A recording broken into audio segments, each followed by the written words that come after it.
Could you imagine if I walked in here and I told you we were launching Steph Curry's show on our platform next week? Well, we're launching Kevin Durant's show on our platform next week. The first 6-7 years that we worked together, I was there. I didn't miss anything. How did this all start? How do you get to this position? There's an article in 2005 as like the big managers in the DJ world, and I loved it. But I didn't stay there at all.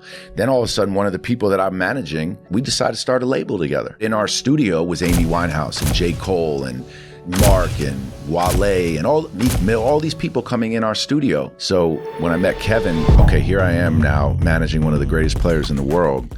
He wants to build a business. And anyone that manages an athlete or an artist of that kind of caliber, it does come with a lot. When he moved from Oklahoma City to Golden State, was any part of that decision driven by the business side of things? The truth is that... All right, Rich, let's do this. Let's do it. Let's start with your background. I know most people know who you are now as running the Boardroom, 35 Ventures, business manager, so forth with Kevin.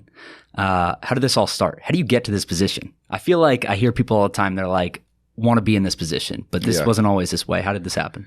Yeah, I mean, I think it was like a collection of experiences. You know, I grew up in New York City. I was obsessed with hip hop and obsessed with basketball as a kid. And I wanted to play basketball professionally. I mean, everyone does that loves the sport. But I knew at a pretty young age, you know, sophomore or junior in high school, it was pretty clear I wasn't going to play professional basketball. But at no point did I think of doing anything else. For me, it was like, all right, well, how do I stay around this? How do I stay around this energy and this culture? And randomly ended up in the music business. You know, I had no intention of being in the music business. But I think at that time, with hip hop exploding in New York and me being in New York and being such a fan, I was cool with it. I figured that that would take me ultimately back into the sports world, and I was right. So, you know, it was a lot of experiences in music as a manager, as a music supervisor. I went to work for Jay-Z for a while. But when I ultimately went into the sports world, what was amazing for me timing-wise was the sports world in a lot of ways was starting to model a lot of what had happened in hip hop in terms of this creator economy and having like talent at the center and then a major enterprise built around it. So when I met Kevin, you know, he had those aspirations. So for me, it was like, okay, here I am now managing one of the greatest players in the world. He wants to build a business. I have all these experiences and all these contacts from the last 15, 20 years of being in this space. And now we're going to do something that's ours. And, you know, that I couldn't have even dreamt up. And the fact that it was him, and I think all partnerships, when you look back on it, it's obvious. It's like, of course, our two personalities mesh in the form of being able to build a business together. But you don't know that when you first sign someone. And at first I was just honored to be working with him. I still am. But to be able to get the freedom that he's given me to build something that embodies both of us, that, you know, that we can call ours, has just been like a dream come true. And to be able to encompass all of these music and sports experiences throughout my life into what we're building now has really been amazing. Have the ambitions changed over time? Like, did you know right when you guys started that it was going to be beyond just managing, right? Like, I think some people think of managing an athlete as some kind of smaller task and things like that. But you've taken a completely different approach where you're truly an entrepreneur and a business partner with him. Yeah. You're investing, you're building companies, you're doing all these things. Was that always the ambition, or has that changed over time? No, I'm all ambition. Like, I don't think I could be satisfied if I had any level of success, and I'm proud of that. I'm happy with that. So, you know, I knew that managing somebody was going to give you the opportunity to do more. I knew that management didn't look like it had looked when I was growing up and what I thought. And there was examples of it, especially in music. So it was always something that I wanted to do. You know, it's funny, I started a company in 1999 with two friends of mine. We raised some money during the .com era, and it was a website called onelevel.com. And we called it like a hip hop community, culture, content, commerce. And I looked at this sticker that we had. I saw someone sent me a picture of like a party we did, and we had all these stickers up, and it said sports, business, music, culture. And I'm like, that's really the same exact thing that I'm trying to build with Boardroom. And I think that it's always going to be more that I want to do because I just love all of this. I mean, this is my passion.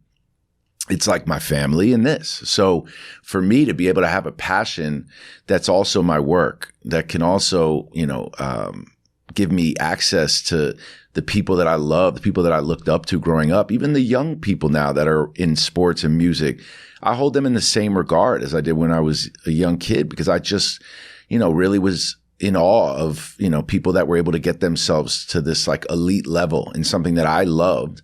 And the fact that I have a seat at that table now and that I can, be a part of all these things is everything that I've wanted to do. But it's never going to be like, all right, we did it. This is what we came out to do. I'm constantly thinking of new things to do and new ways to evolve. And I think the fact that we've never really raised money for our business has allowed us to grow it a bit more methodically and be able to continue to evolve as the landscape evolves. When I started Boardroom, this was before the pandemic, we didn't raise money. I didn't try to pretend that we had this like groundbreaking idea, because as an investor, I was watching what the digital media world looked like. Who was I to then say, hey, we're going to build this platform and you should give us money? So we just started building it. Then the pandemic hits, and then NFTs and collectibles and trading cards become so top of mind to the sports world that I had access to this information, and we started covering it and evolving from that point. And then all of a sudden I get into like post-pandemic, and I'm starting to see what impact our platform is having, and I'm hearing from people in the music business. So then all of a sudden I'm like, this is the same thing, same conversation. So, I'm back in it. And I think that's what's been really exciting, is being able to, have multiple things happening at one time, but creating this flywheel within our organization where we're doing it at our own speed and evolving with time. Yeah, it feels like the worlds that the Boardroom and you guys operate in today of sports, business, culture, music, entertainment, all those things. Like the way I think about it is I like those things, right? Yep. And that's why I tweet about them. That's why I write about them. That's why I create content around them. And if I like them and you like them, how many other people are there that like them, right? And I think that's what we've seen over the last few years, specifically with the success of the Boardroom and other places, is like people want that style of content. And if they're going to be online, whether it was pandemic or not, like it's only getting bigger. Mm-hmm. And I feel like you guys came at a really good time to achieve that. Yeah. One of the things I also want to dig into though is you mentioned briefly a second ago about how Kevin is at the center of this, right? And he is like the centerpiece of it. And then you're building properties off of that and creating like a real entertainment business and so forth. How big is this platform that you guys are building? Like, what goes into this? I know there's the Boardroom, right? There's 35 Ventures, which is your venture arm. There's obviously the Nike business, which I feel like is probably its own thing and separate and takes a lot of time also. But just talk through like kind of everything that you touch and how big it is so people understand. Yeah, I mean, it started with me being Kevin's manager, and anyone that manages an athlete or an artist of that size and that kind of caliber, it does come with a lot. So just Kevin alone, prior to building what we've been building, was helping him build and run his foundation. And now his mom and dad each have different parts of the foundation that they run. His father runs the Team Durant AAU organization. His mom runs the Durant Family Foundation and the Durant Center in PG County, but helping him build that and helping raise money for that. There's his Nike business, like you said, which has done over $100 million for the last 16 years. So, at some points over 200 million, at some points 150 million, but for the last 16 years, done over 100 million in sales. So that's a full, robust business in its own right. There's the movements and the on-court activity and dealing with the team.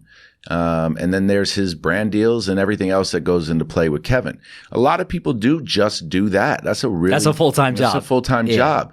But, these athletes are as savvy as young businessmen and women as you're going to meet. And, they are drafted already wanting and aspiring for so much more that we were never going to stay right there. But what we didn't want to do is just create what we should create. And so many people copy. It amazes me how many people don't have original ideas, to be honest with you. It blows my mind. But, for us, it was like, all right, well, we don't know what we want to build yet. So let's not just build something. So we started investing. And obviously the proximity to Silicon Valley and the access that Kevin affords us. And I think the beauty of having someone like Kevin at the center is we always say that Kevin is the force behind everything we build, but he never had to be the face. And he didn't want to be.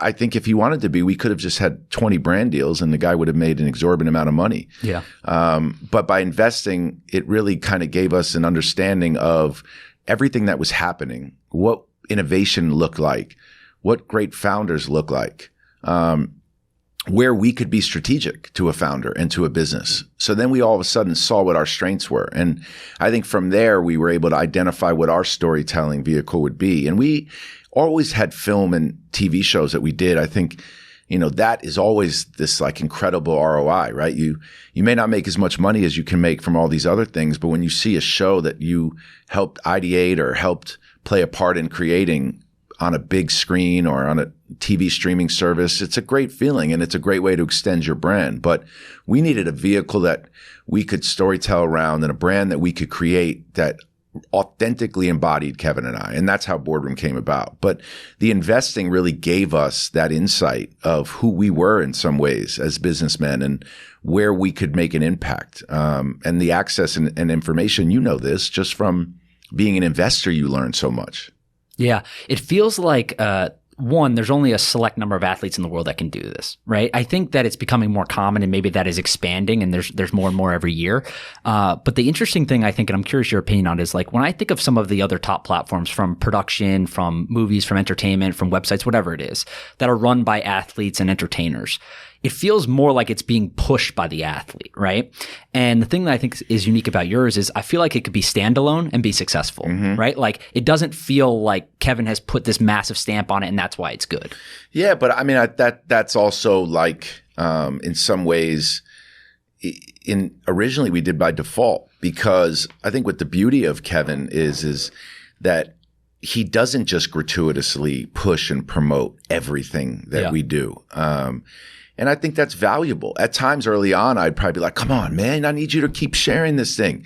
But the truth is it allowed us to be able to build a brand that someone like you could say, hey, I think this could stand on its own. Yeah. And then sometimes I think it dawns on us like, oh, wait, we also have this like extra fuel we can put on this fire in the form of Kevin Durant. Like we're putting out his show again, the Et Ceteras on the platform.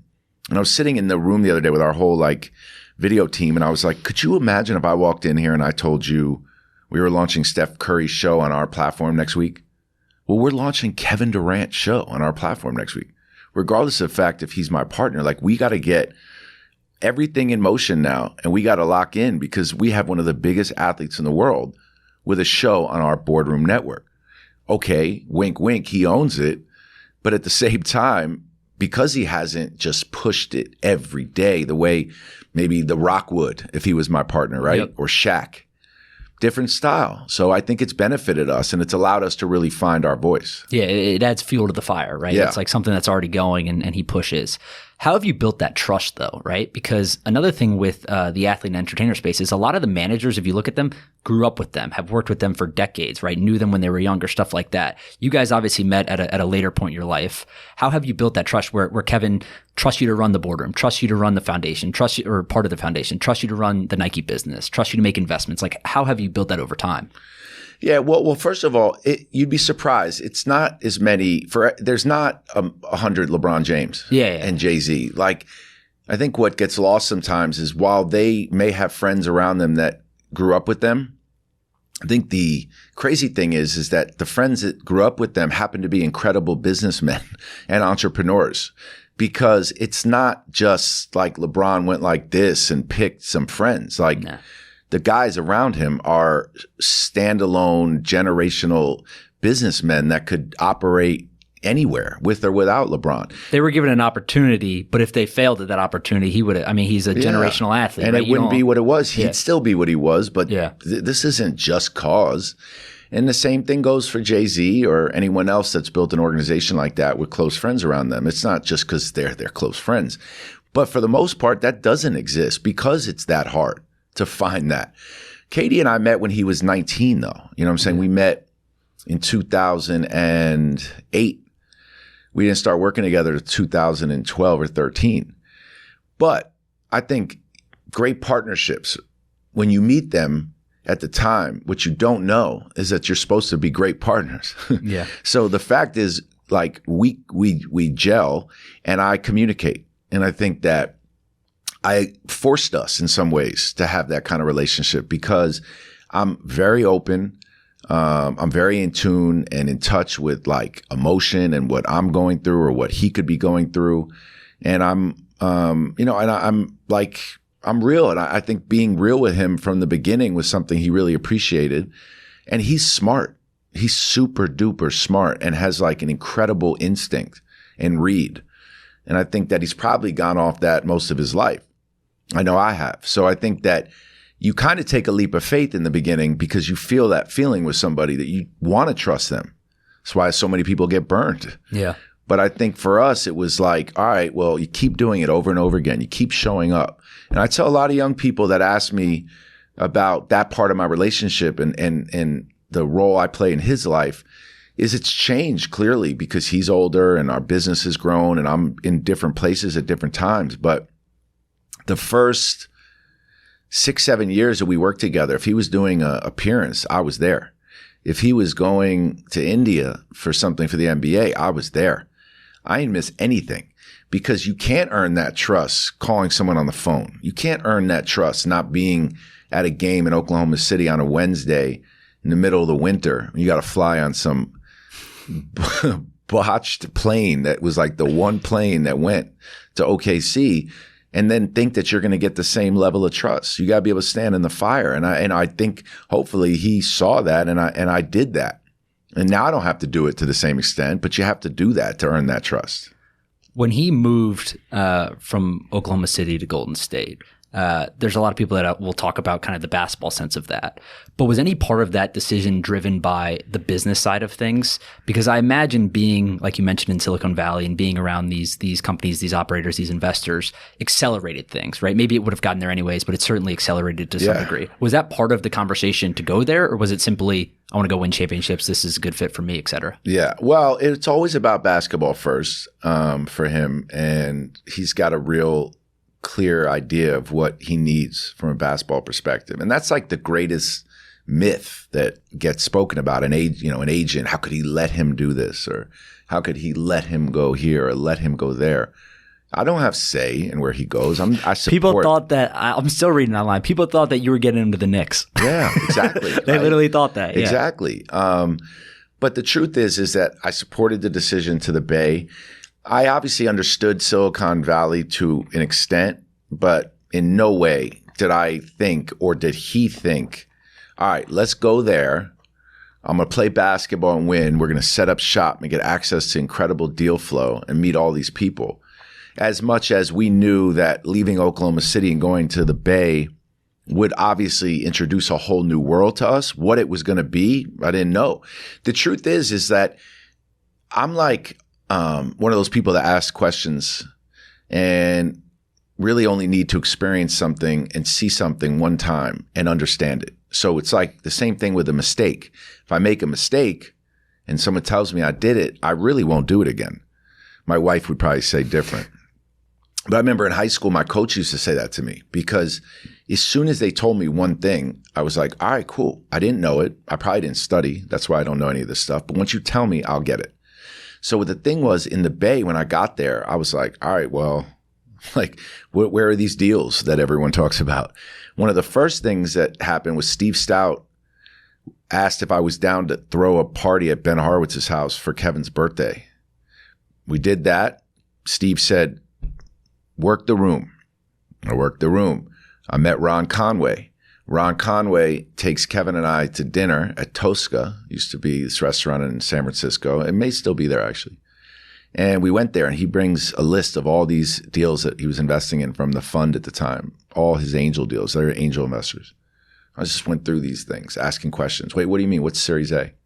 What does that mean? All right, cool. Check. And that's how I learned everything. And same with Kevin. And then we just kind of got high off that, right? You just sort of sponge, like, oh, we have dinner with this person. Or, oh, we're meeting Brian from this company called Coinbase. Oh, we're meeting this person. We're meeting this person.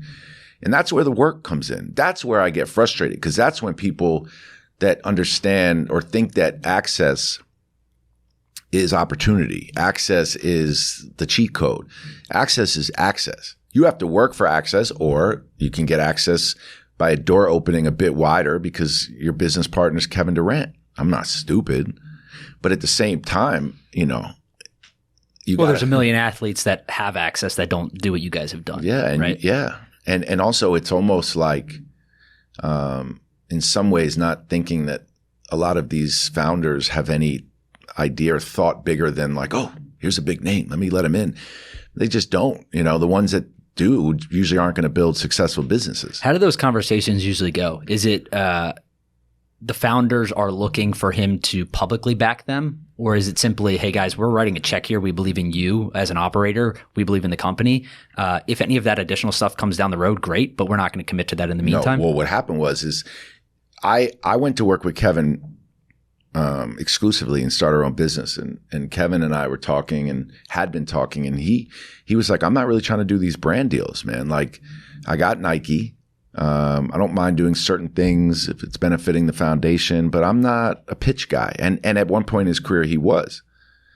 So now here I am sitting with companies that we're going to invest in, and they're asking me like, oh, we only have an allocation of 50 grand, right? In the beginning when we were doing really early stage. And they're like, we'd love Kevin to do X, Y, and Z. And I'd be like, well, that makes no sense.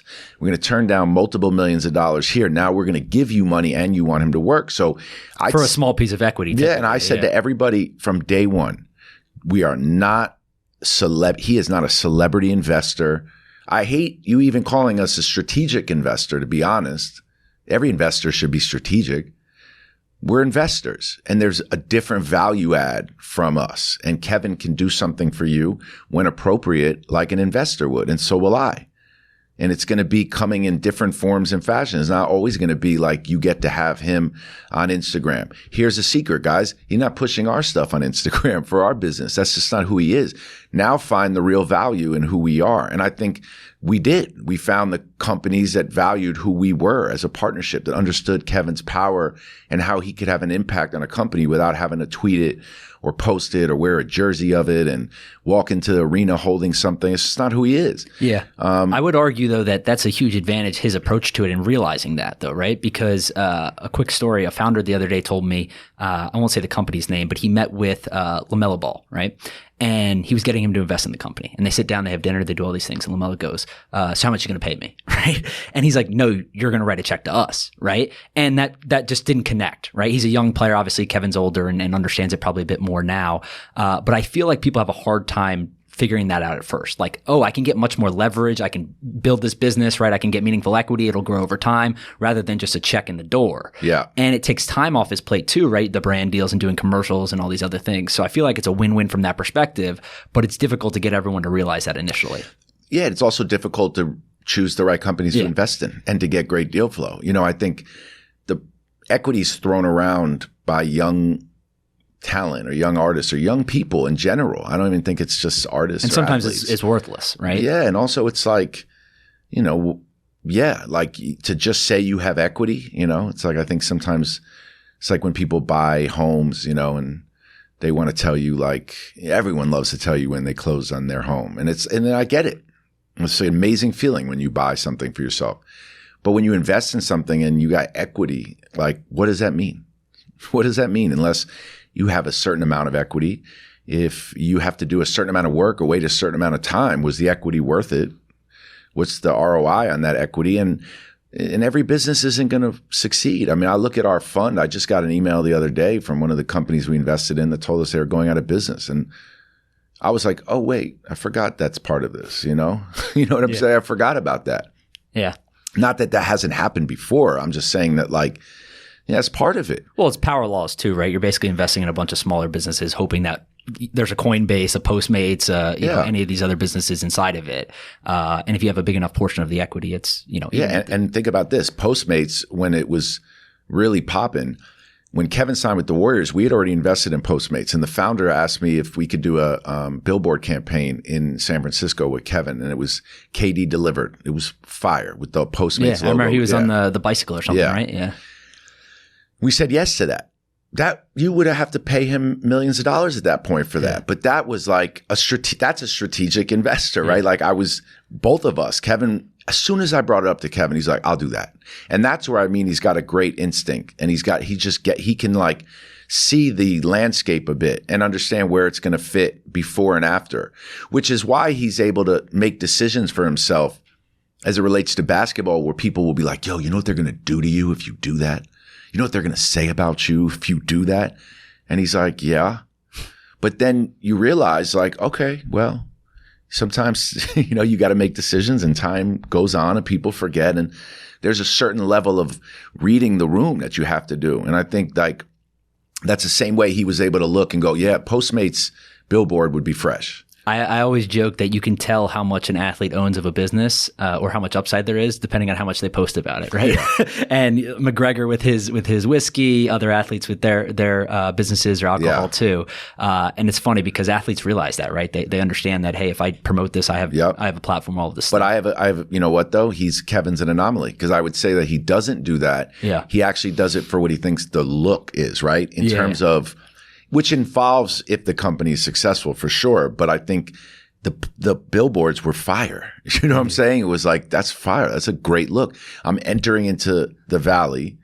I'm brand new there and my billboard's going to be up with a company I invested in. And think about how dope that looked, right? In 2016. Yeah. What do you think about new media? I put that in quotes because that has come up over the last 6 months or 12 months. Kevin's probably part of it. You're part of it, obviously, with the Boardroom and other stuff. Is this something that like is changing for good? What do you think it looks like in the years to come? Well, yeah, I think it's changing for good. And I think it like probably could mean a handful of different things and also different for people that are like forced to be in the media every day as opposed to somebody that's like trying to create in the media. So when Draymond says that, it's almost like, nah, I got the power. I'm going to dictate what I say. You can't mess my words up.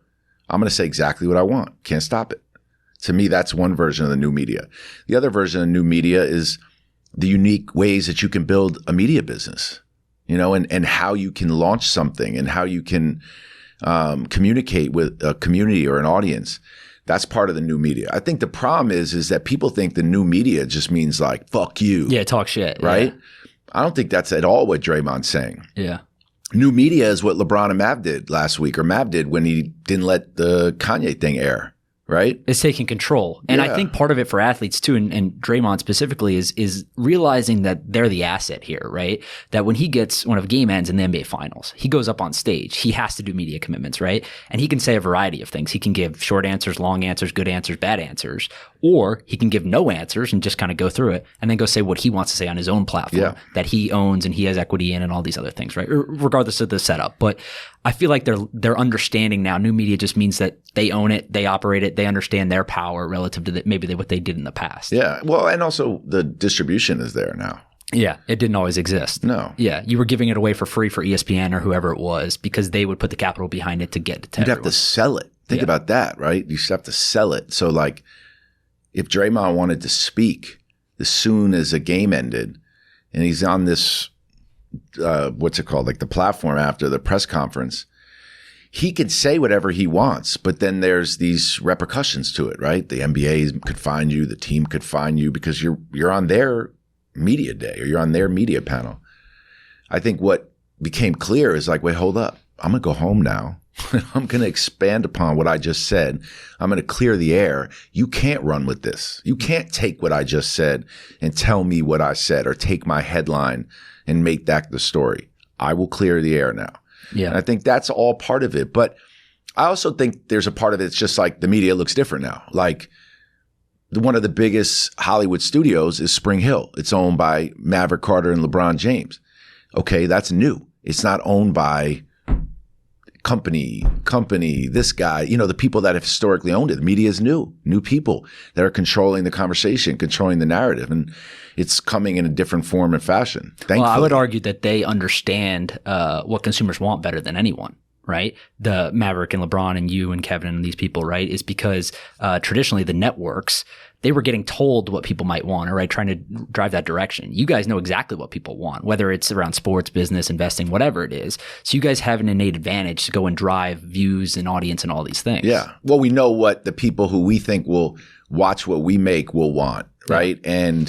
And we can control how we market to them. We can control how and when and where we put that material. And, I think that all of that qualifies as the new media. I mean, you are too. You know what I'm saying? Yeah. You can dictate what you want and make a spectacle of something in the sports world by controlling it yourself. Yeah.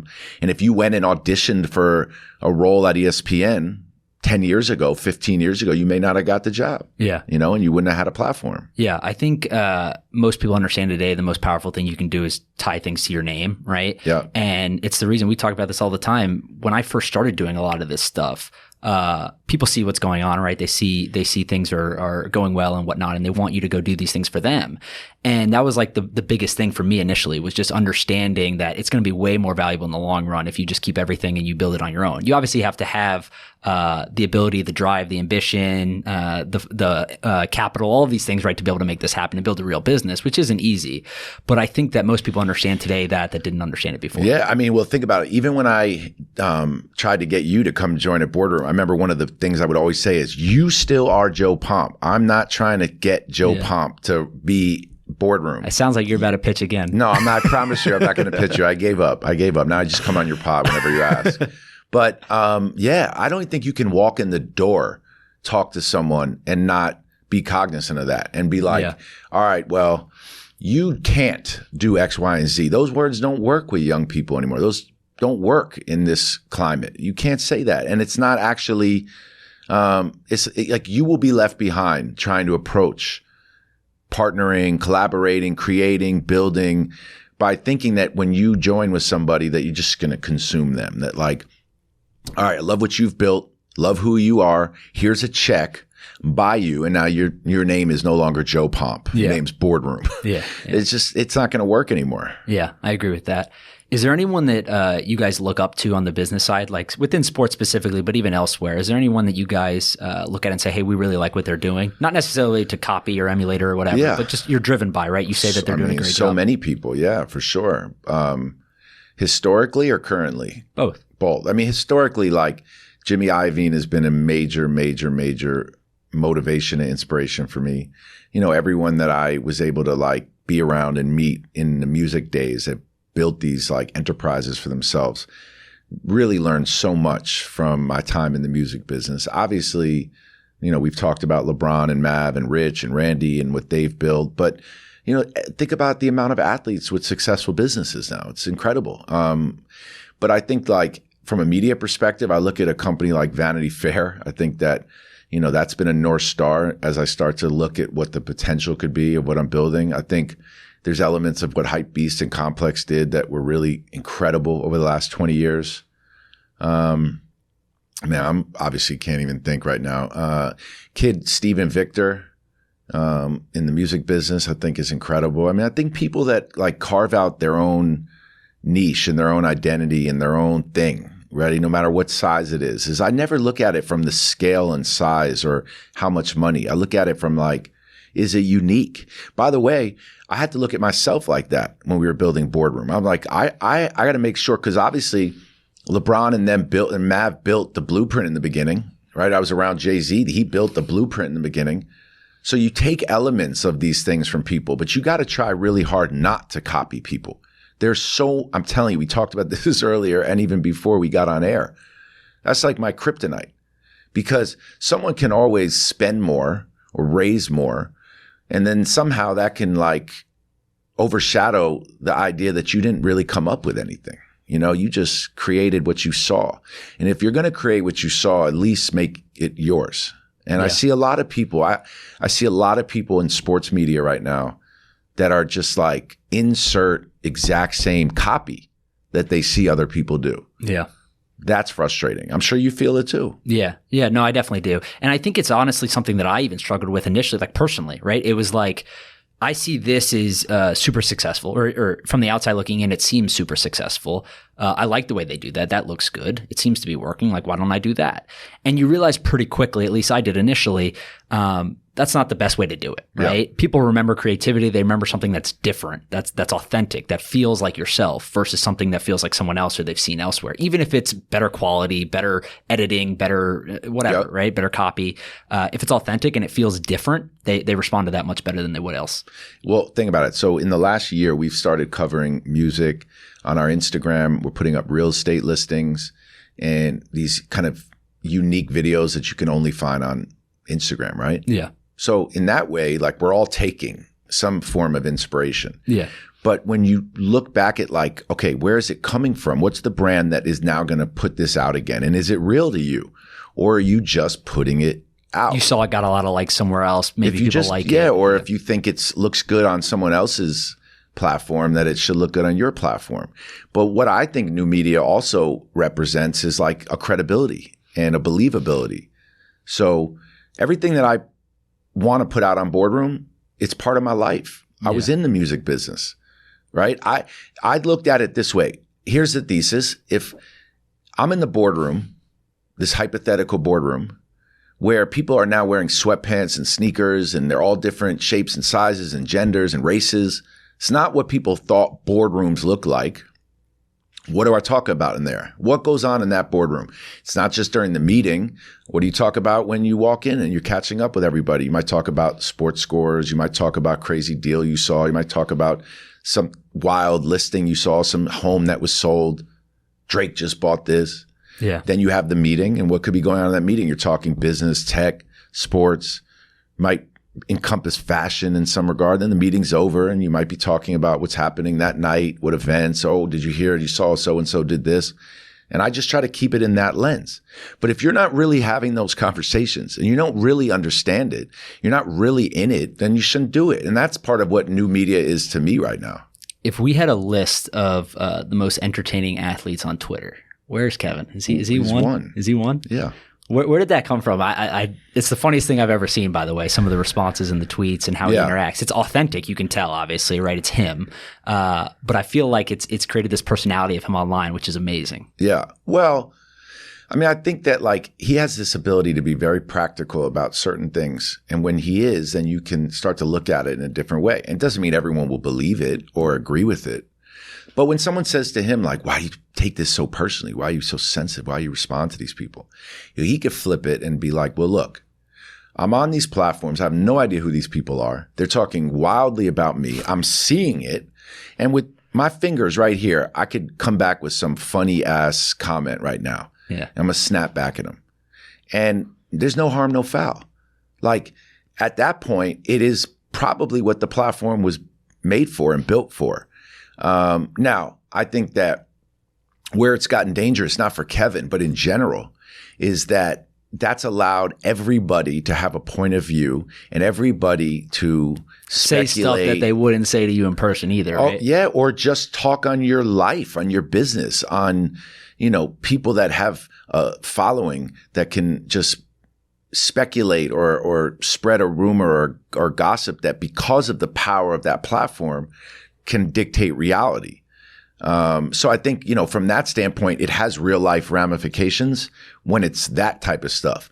But for KD to snap at some fan or Michael Rappaport or somebody that's like saying some wild shit on Twitter, like, you know, you like it. Everyone likes it. You think it's funny. He's clever.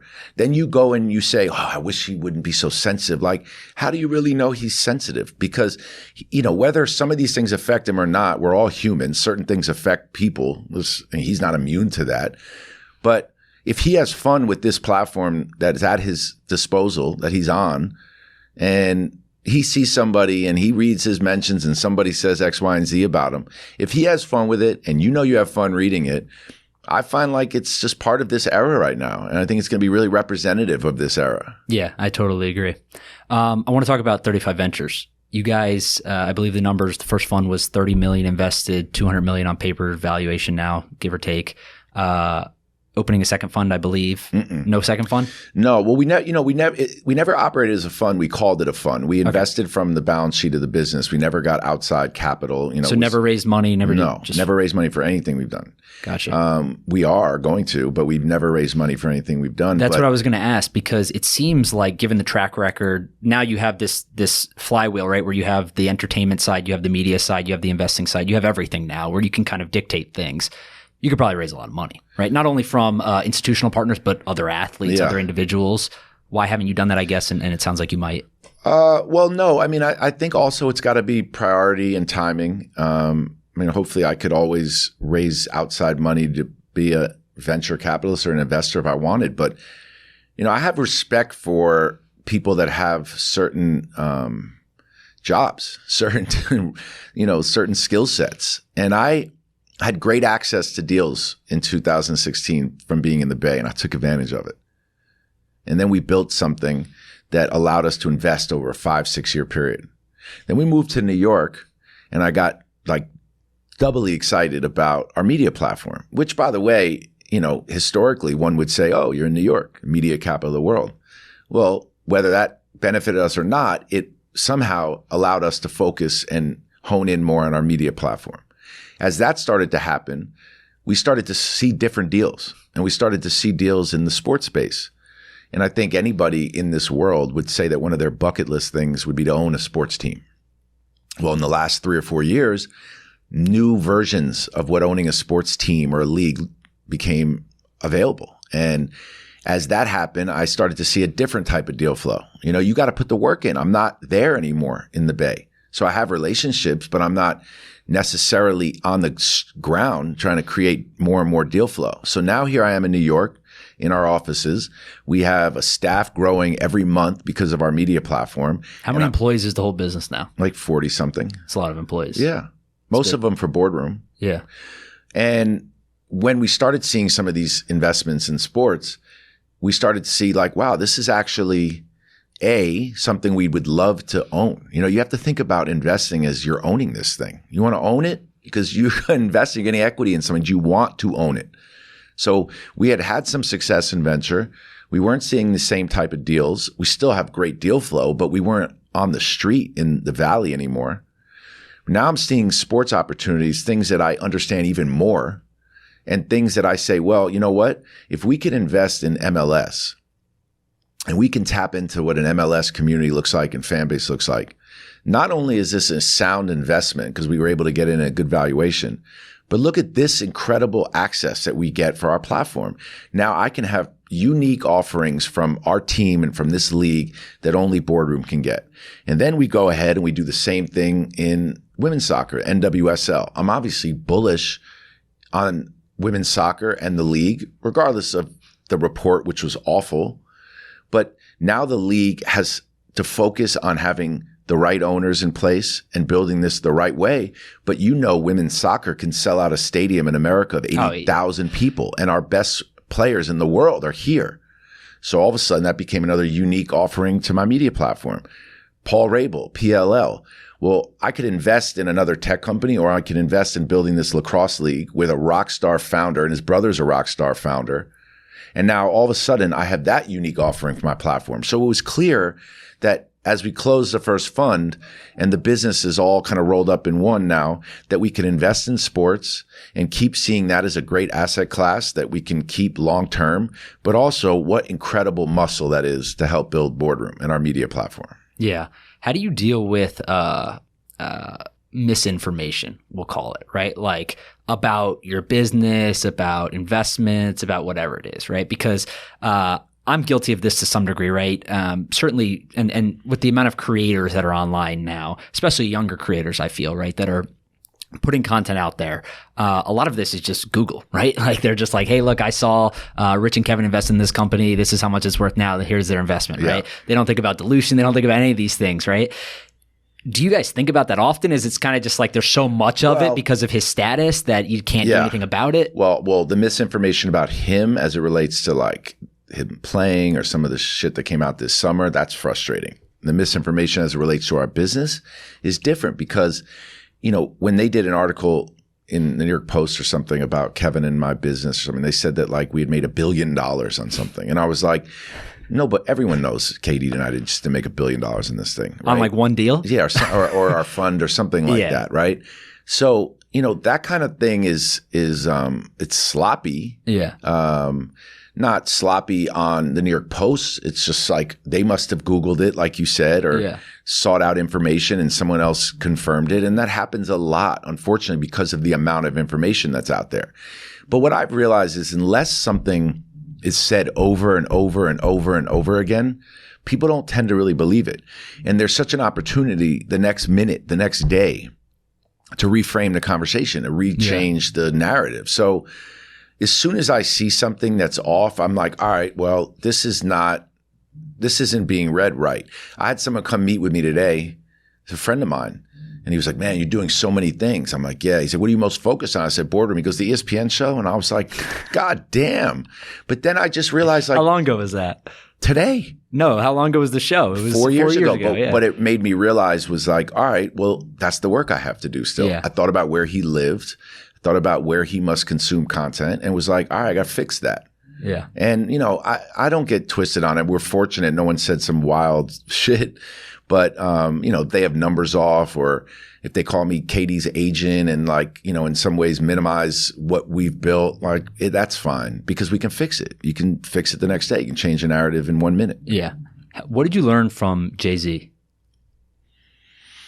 Well, so much, obviously, but I think from observing, it's just the level of calm, the level of cool and calm and taste and being able to stand on your decision and what you feel. Because when you do that, there's no wrong answer. You know what I'm saying? You got to make people believe it.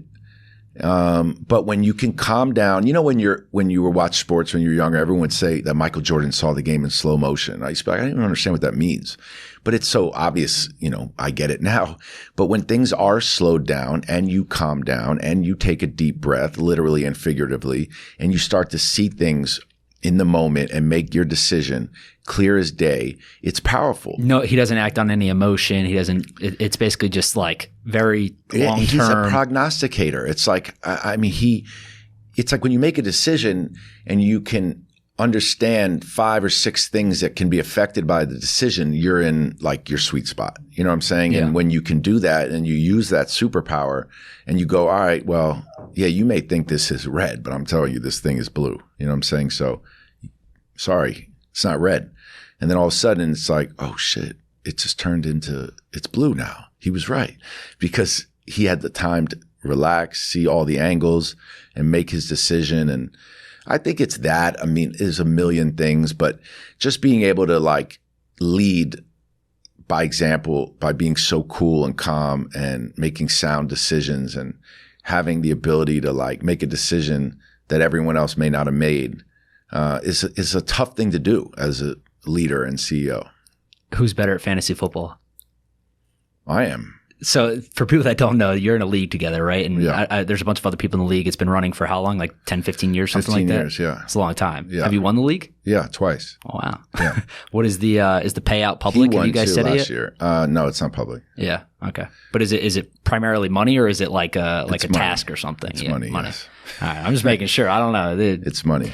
Best part about the league was, as for every young hustler out there, is I'd say the first 7 years of the league, I couldn't even afford to buy, and I had to just beg, borrow, and steal to get in that league. But I understood that once you were in, there was a certain kind of, a certain camaraderie and a certain bond that was within this group of people that was valuable, not just in business, the friendships and the kind of mentorship. I mean, one of the greatest pieces of advice I got, and it was simple, was sitting next to Jesse Itzler in our draft. And he could see that my head was spinning.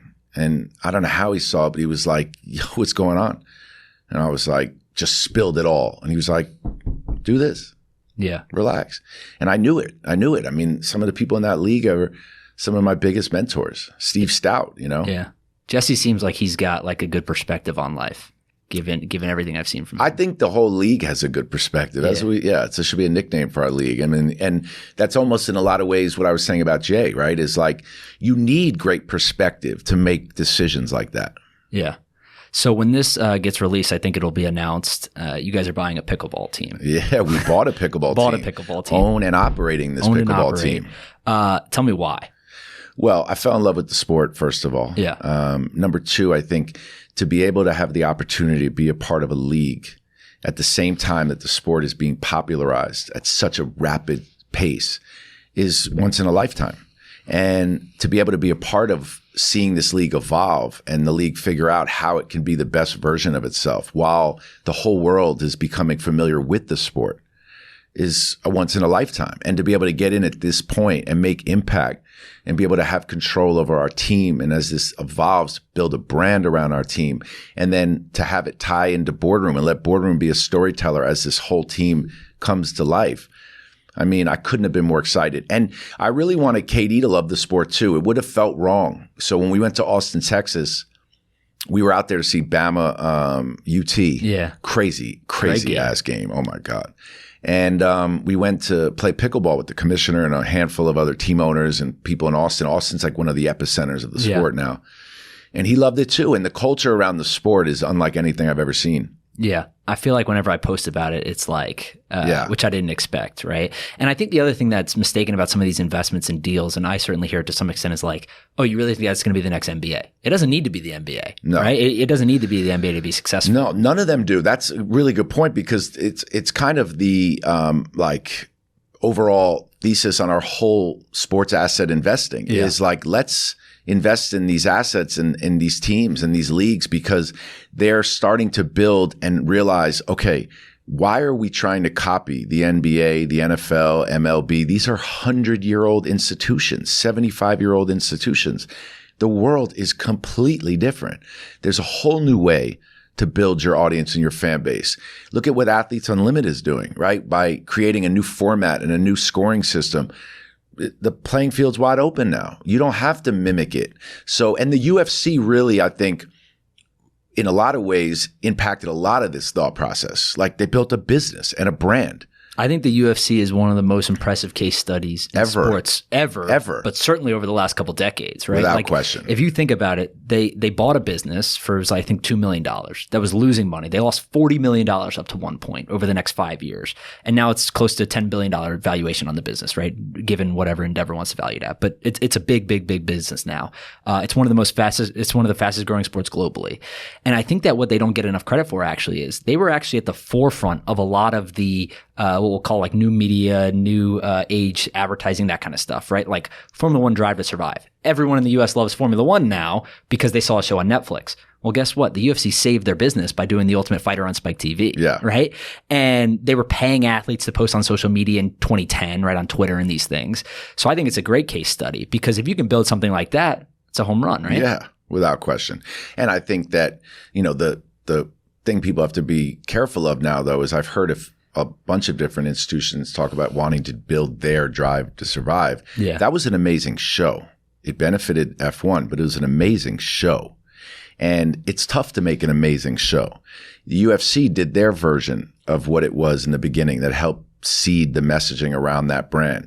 You can't just create your Drive to Survive. You have to figure out what your story is. What is your tactic? And I think that's why I'm excited about some of the investments we've made because we may not be the solution for all of them, but I do think we have a unique platform that can, spread a bit of the message around a certain team or a certain league in a different way. And that's what these companies need. Yeah. It cannot be repeating the NBA, like you said. Yeah, I would argue that you guys are the Drive to Survive, right? Like the Boardroom. You guys have that access now where people want behind the scenes access. That's what it is, right? It's the reason why Hard Knocks has been so successful for the NFL for 2 decades. It's why Formula One Drive to Survive it's why everyone's trying to copy it.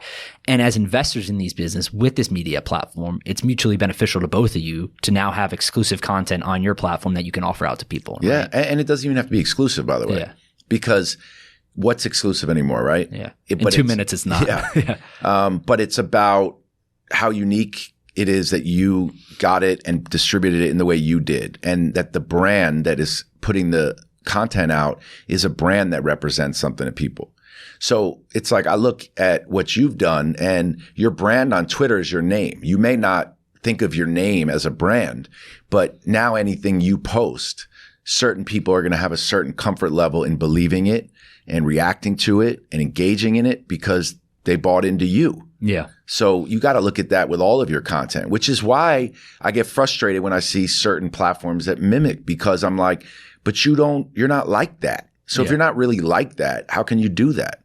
Right? Like it's clear as day how our content now is different from some of our peers.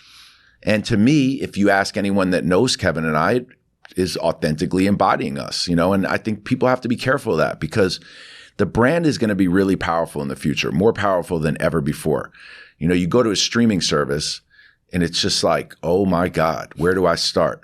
Well, I could see a world in which you're starting with brands you're comfortable with. You're going on to Hulu and, oh my God, there's Huddle Up. I'll watch anything from Huddle Up. Boom. A24 has done that to a degree in film, because if you know, right? So every time you see their name, you're like, this is going to be dope. Is there like, my last question is there a final thing that you guys want, like that you're looking forward to that's on the bulletin board? Is it Kevin wants to be a billionaire, you want to sell a company for 8, 9 figures, 10 figures? Like, is there anything that you guys look to and you're like, hey, this will be success for us? I mean, there's little ones. Like, I obviously, like everyone, being a part of an NBA team, you know, from an ownership standpoint, but also like running an organization would be really fun. You know, I'm not doing anything till I build Boardroom to the point where I believe that it's like operating at the size that I want it to be at. I believe in that. But I just love this stuff so much. I'm 45 years old, but I always refer to that as young old, whereas like I'm not young anymore, but old people think I am. You know what I'm saying? And I have a lot of experience, but I have so much experience to be had in front of me that my biggest mandate for myself is just like to be able to keep doing this, like as long as I can, to really be in the game, to have a seat at the table, to have a voice. Now, I don't think I'm going to be the richest person in the sports world by far, but I think I'm different. And I think people can acknowledge that the way I've come about it, the way I've got here is different. You know, you can't point to someone that has the same story as me. I like people like that. You can't find another Michael Rubin. So whether Michael Rubin had billions of dollars or he has 500 grand, there's not another one of him. And to me, that's what's dope. Like, carve your unique path and stay there. And to me, it's like, I feel like, you know, I'm fortunate enough to have carved a unique path, and now I got to really cement it. And, you know, I think people also got to remember that you live a long life. So when you're having a little bit of success or you feel really good about what you're building, you know that it's not going to stay there. You have to be able to evolve and adapt and reinvent yourself. I've done it so many times in my life, but I haven't changed who I am. So if I was a manager of producers and artists, or I'm investing in venture or Boardroom or a show I'm doing, same way in every room. Talk the same, act the same. It's just like my story. I feel you may not think of it this way, but I certainly do, because I've had people tell me before. But a lot of young people in sports look up to you. They say, look, Rich was in this situation where he wasn't a player, right? He wasn't a NBA player. He wasn't in a professional sports league. He wasn't an agent. He wasn't, you know, working with these guys, brokering deals, that kind of stuff. But he worked his way through these different jobs, and now he represents one of the highest earning for sure, but one of the biggest figures in sports. And not only do you represent him from a management perspective and everything else, but you built these businesses. A lot of this, I assume, has been done through what you were talking about earlier, right? Just relationships, really. Is there advice that you tell people when they ask you this kind of stuff? Like, kids come up to you and they say, hey, look, I want to be in this position. I want to work in sports. I want to be in a similar spot you are. Yeah. I mean, it's like, I still look up to so many people that's dope when I hear it. It's also odd. But I would say that it's like, now, I don't know if I realized in the moment, like, wins are wins, little wins are wins. So if you Google me right now and write my name in New York Times, there's an article in 2005 about me and this other guy, Damon DeGraff, as like the big managers in the DJ world, biggest celebrity manager. I was getting interviewed and I'm like, I got this guy going to DJ this party. This guy's doing this person's party. I'm making this. I was at Tom Cruise's wedding. And I'm like talking all this shit. This was 18 years ago that I was a DJ manager. Like, I was a manager of DJs, what I did. And I was living it, and I loved it. And it was an incredible, incredible win in my life. But I didn't stay there at all. Then all of a sudden, one of the people that I'm managing, Mark Ronson, we decided to start a label together. Now I'm on a record label, but we didn't build Rockefeller. It didn't turn out to be the biggest label ever. But in our studio was Amy Winehouse and J. Cole and Mark and Wale and all Meek Mill, all these people coming in our studio back then. That was a big win for me, another win. And I took that, and I got a job. Keep going. I got a job at Jay-Z's place, and I just kept going. And I think the biggest thing is to just like keep going, enjoy those wins, stack them. Everyone can't be Mark Zuckerberg or Kevin Durant or these people that make money right out of high school and college. You got to go. You got to keep doing it. Yeah, I love that. All right, that's it. Thank you so much. I appreciate it. Everyone that's listening or watching, check out the Boardroom, 35V. Rich, on Twitter, Instagram, etc. They're amazing. They're doing great stuff. Thank you for doing this. Thanks, Joe. Appreciate it, brother.